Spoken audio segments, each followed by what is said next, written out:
Bonjour, bienvenue sur 1, 2, 3 Stop. Alors aujourd'hui, on va parler d'un fait divers, un SDF qui est mort, et avec ce sujet, on va arriver in fine sur l'Europe, parce que c'est central dans ces histoires, c'est important. Alors voilà, il y a un SDF qui est mort à Aubervilliers, c'est simple, il s'en est pris à un agent de propreté avec un tournevis, il arrêtait pas de l'agresser, et le planter, hein, lui faire mal, sérieusement. Et donc, la police a été appelée. Et puis là, le SDF, toujours aussi dingue, en fait, il s'en est pris au policier, il a commencé à lui planter lui faire des blessures au bras, et l'autre, bah, il a sorti son flingue et voilà, il l'a shooté et il est mort. Il est mort. Alors ça, c'est vraiment très triste. Euh, mais quand on regarde, c'est pas pour rien que ça arrive. C'est-à-dire que depuis des années, on a des fermetures de lits d'hôpitaux. Depuis des années, on chasse les SDF. Avec les lois d'état d'urgence, on en a profité pour déminer, soi-disant, leurs derniers biens qui étaient des fois des voitures, où ils mettaient leurs derniers souvenirs, leurs valises, le nécessaire pour vivre, voire même survivre en hiver. Et sous prétexte de risque terroriste, on appelle l'équipe de déminage, on coupe là-bas les fils de la batterie à la pince, et puis on ouvre toutes les valises qui sont à l'intérieur, et puis voilà quoi. Et puis on embarque ça à la fourrière après, hein, aussi. Et évidemment, les SDF n'ont pas les moyens de payer ça, donc c'est une catastrophe pour eux. Certains en meurent. Et puis aussi, ils n'ont pas accès à des cartes de résidence, puisqu'ils sont SDF, donc ils ne peuvent pas prouver qu'ils habitent là et qu'ils pourraient avoir un tarif réduit sur les places de parking. Donc c'est sans issue. Et une fois qu'ils ont plus de véhicules, eh bien, on a des bancs avec des accoudoirs qui sont en plein milieu. On a de plus en plus sur Paris de positions inconfortables sur les abribus. C'est du assis debout, en fait. C'est un truc un peu 50% assis, 50% debout. Enfin bref, c'est inconfortable pour tout le monde, en fait, hein, pas que pour les SDF. Il y a aussi des grilles, des espaces grillagés, des grilles euh, qui renferment l'espace vide. Donc en fait, il n'y a pas de porte. Tu as juste un espace grillagé en haut, en bas, sur les côtés. Et puis voilà, il y a un espace vide au milieu. Tu as des pots de fleurs immenses, sans fleurs, avec juste des gravats dedans. Ouais, ok. Tu as des renfoncements.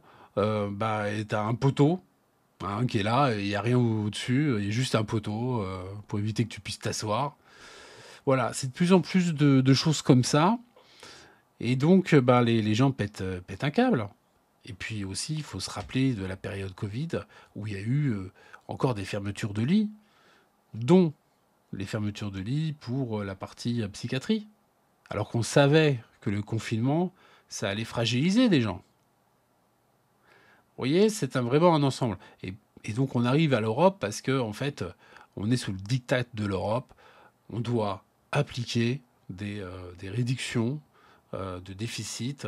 On doit appliquer des privatisations à tout va, y compris donc dans le secteur médical. Et ça n'en peut finir. Et moi, je voulais simplement aussi partager avec vous. euh, Regardez, là, c'est le nombre de lits euh, en Pologne. Alors la Pologne, hein, c'est une population de 36 millions d'habitants. 36 millions d'habitants. Et on va comparer avec la France, hein. On va faire le calcul directement ensemble. Donc, on va calculer le nombre de lits par habitant. Donc, 36 millions. Voilà. Là, on a les 36 millions. On divise le nombre de lits.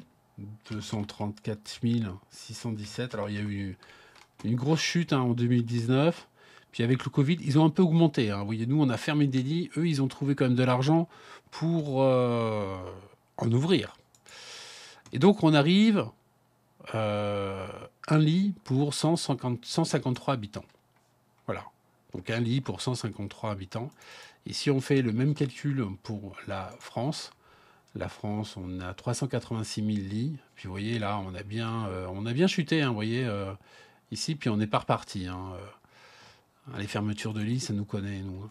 Alors on va dire qu'on est 68 millions à peu près. Hein. à la louche. Et on divise donc par 386. 918. Allez. 1 pour 175. Voilà. 1 pour 175. Voilà. Un lit pour 175 personnes. Vous voyez, donc on est moins bien l'outil que la Pologne. Et dans le classement des PIB, bah, la France, nous, on est ici. Et puis la Pologne, elle est plus bas. Elle est ici, 23e. Voilà. Voilà, 23e. Et la France, classée pour l'instant encore 7e. Voilà, donc c'est quand même, je trouve, dramatique. Il y a de l'argent, mais pas accessible. C'est pas pour nous. Les milliardaires se sont super bien enrichis.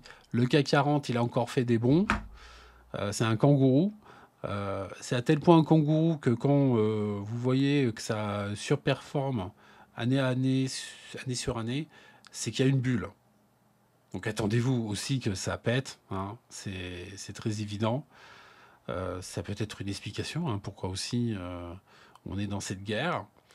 Je constate aussi que la guerre et l'IA sont complètement absentes des débats.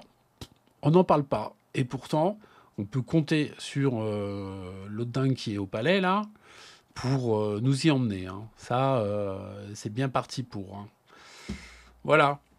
Donc, je voulais bien avoir votre avis. Qu'est-ce que vous en pensez? Et n'hésitez pas à commenter. Vos commentaires, ben, moi, j'y répondrai. Et puis à liker, partager si vous trouvez qu'il y a des éléments intéressants qui ont été partagés donc, dans cette vidéo. Allez, salut, à bientôt.